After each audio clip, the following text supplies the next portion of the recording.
पागबड़ा में स्थित कार्यालय खंड शिक्षा अधिकारी मुरादाबाद के प्रशिक्षण कक्ष में 4 दिवसीय निपुण भारत प्रशिक्षण के दूसरे दिन का आज प्रशिक्षण दिया गया। आज प्रथम दिवस के प्रतिवेदन के रूप में पिछले दिवस में दिए गए प्रशिक्षण की पुनरावृत्ति हेतु ऋतु रानी, सोनम रानी, वंदना रानी ने प्रतिवेदन को पढ़कर सुनाया। उसके बाद संदर्भदाता संजीव गौतम ने एक रोचक गतिविधि कानाफूसी कराई। डाइट प्राचार्य उप शिक्षा निदेशक डॉक्टर ओम प्रकाश गुप्ता द्वारा आज निपुण भारत मिशन के प्रशिक्षण का निरीक्षण किया गया। बारी बारी से दोनों कमरों का अवलोकन किया। प्रतिभागी शिक्षकों से प्रशिक्षण से संबंधित प्रश्नोत्तरी की। प्राचार्य द्वारा प्रशिक्षण में प्रतिभागी शिक्षकों के हाजिर जवाबी से खुश होकर प्रशिक्षण की तारीफ की तथा सभी संदर्भदाताओं को अच्छे प्रशिक्षण के लिए प्रशंसा की। प्रतिभागी शिक्षकों ने निपुण भारत मिशन की फुल फॉर्म एवं निपुण भारत के लक्ष्य को अच्छे से सुनाया तथा 22 सप्ताह की वार्षिक कार्य योजना को अच्छे से बताया। प्राचार्य के साथ डाइट प्रवक्ता आशुतोष त्यागी, अनिल कुमार यादव की गरिमामयी मौजूदगी रही। मौखिक भाषा विकास, डिकोडिंग, प्रिंट, चेतना, ध्वनि जागरूकता, भाषा एवं गणित विषय के वार्षिक योजना, साप्ताहिक आंकलन की प्रक्रिया, व्हाट्सएप ट्रैकर, साप्ताहिक ट्रैकर, दैनिक ट्रैकर एवं बच्चों द्वारा ट्रैकर भरने की प्रक्रिया को संजीव गौतम द्वारा समझाया गया। सर, हमें निपुण भारत मिशन के तहत प्रशिक्षण दिया जा रहा है कि किस तरह बच्चों को और अच्छा संख्यात्मक ज्ञान और हिंदी भाषा के प्रति किस तरह बच्चों को और जागरूक किया जाए और उनकी कठिनाइयों को किस तरह से आसान किया जाए, उनकी समस्याओं को सुलझाया जाए। अभी तक जो सीखा है उससे क्या फ़ायदा होने वाला है आने वाले? उससे बहुत फ़ायदा होने वाला है, क्योंकि बेसिक के बच्चों के लिए ये ट्रेनिंग जो हम ले रहे हैं, शायद इससे ये बच्चे और अच्छा कर पाएंगे और अपने जीवन में और सफलता को प्राप्त कर पाएंगे। बच्चों के अभिभावकों से क्या अपील रहेगी? बच्चों के अभिभावकों से ये अपील रहेगी कि वो विद्यालय के महत्व को समझे, बच्चों को निरंतर विद्यालय भेजें। उस पर हम भी उनकी सहायता करेंगे और उनसे भी सहायता की अपेक्षा करते हैं। जो यहाँ सिखाया जा रहा है उससे पहले और आने वाले दिन में क्या फर्क महसूस करते हैं? चीज़ें और अच्छी हो रही है और बेहतर हो रही है और कोशिश की जा रही है कि इन बच्चों का विकास और वृद्धि लगातार निरंतर होता रहे और आगे और भी हम और अच्छा करने का प्रयास करेंगे।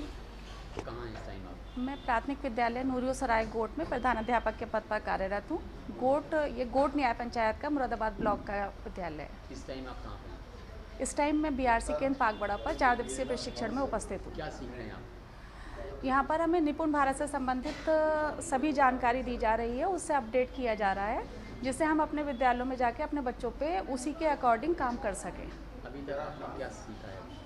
अभी तक हमने निपुण भारत लक्ष्य जाने हैं, निपुण का वर्डी मीनिंग क्या होता है ये जाना है। हमारे जो कल का प्रशिक्षण था उस प्रशिक्षण में हमने कल क्या सीखा वो सारी डिटेल हम जानते हैं। एफएलएन से रिलेटेड नई शिक्षा नीति, ये सभी बातें हमें कल बताई गई, उसी से हम अवगत हुए। कुछ हम जानते थे, कुछ हमें अपडेट किया गया, वही सारी चीज़ें आज भी कंटिन्यू हैं। क्या फ़ायदा होने वाला आने वाले? सबसे पहले तो जो हम विद्यालयों में लगातार जाते हैं, हम लोगों के ऊपर बहुत ज़्यादा वर्कलोड का बर्डन होता है, तो यहाँ आने से वो एक फ्रेशनेस फील होती है, जो हमारे कहना चाहिए काम बोलचाल की भाषा में कि हमारे दिमाग खुल जाते हैं। तो ट्रेनिंग का एक मेन पर्पस यही होता है कि हालांकि जानते सभी टीचर्स हैं, लेकिन वो एक अपडेशन मांगते हैं सब टीचर्स। वो अपडेशन के लिए ही ये ट्रेनिंग्स टाइम टू टाइम होती रहती हैं और होनी। इस दौरान ट्रेनिंग ले रहे टीचर्स द्वारा भी अपनी प्रतिक्रिया को व्यक्त किया गया। टीचर्स का ये कहना था कि उनके द्वारा ये ट्रेनिंग ली जा रही है। इस ट्रेनिंग में उन्हें काफी कुछ सीखने को मिला है। आने वाले दिनों में अब हमारे बच्चे और अच्छा ज्ञान पा सकेंगे। इसी पाठ को पढ़ाते हुए बच्चों को किस प्रकार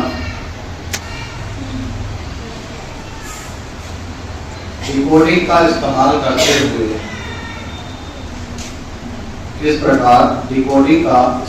करते हुए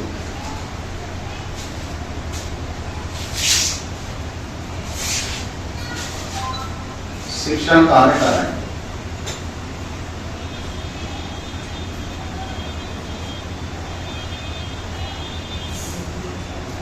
एआरपी राजीव सिंह द्वारा सप्ताह के वार्षिक योजना पर चर्चा, कक्षा शिक्षण को रोचक बनाने के लिए गतिविधि आधारित गतिविधियां, चार्ट, कविता, पोस्टर पर आधारित समूह के माध्यम से चार्ट निर्माण एवं उस पर प्रस्तुतिकरण एवं प्रतिभागी शिक्षकों के बीच संबंधित कविता, कहानी, पोस्टर पर चर्चा एआरपी द्वारा कराई गई। एआरपी संजीव गौतम, राजीव सिंह द्वारा भाषा संबंधित पाठ्यक्रम को पूर्ण कराते हुए निर्धारित समय पर द्वितीय दिवस के प्रशिक्षण को संपन्न कराया गया। कार्यक्रम के बाबत जब केंद्र के रूप में काम कर रहे एआरपी संजीव गौतम से बात की गई तो उनके द्वारा बताया गया। जी, यहाँ पर ये निपुण भारत के संदर्भ में जो हमारा निपुण भारत मिशन है, तो निपुण भारत के लक्ष्यों की प्राप्ति के लिए प्रशिक्षण चल रहा है और प्राथमिक स्तर के सभी अध्यापक और शिक्षा मित्रों का ये प्रशिक्षण है, जो कि 4 दिवसीय प्रशिक्षण है। किन बिंदुओं पर ट्रेनिंग दी जाती है? जी, ये जो है कक्षा 1 से लेकर 3 तक, और इसमें बाल वाटिका भी शामिल है, आंगनवाड़ी की, और भाषा और गणित विषय के लिए ये प्रशिक्षण दिया जा रहा है, जो कि आधारभूत जो बुनियादी हमारी संक्रियाएं हैं और भाषा शिक्षण है, उसके कौशलों को एकदम बच्चों को जो है हासिल कराना लक्ष्य है। आने वाले दिनों में क्या फ़ायदा होगा? आने वाले दिनों में बुनियादी शिक्षा और जो गणित की मौलिक संक्रियाएं हैं उनको बच्चे जानेंगे, और ये एक प्रकार से भारत की नींव मजबूत होगी, और जैसे जैसे क्लास का स्तर आगे बढ़ेगा और बच्चे जो है मजबूती के साथ आगे बढ़ेंगे।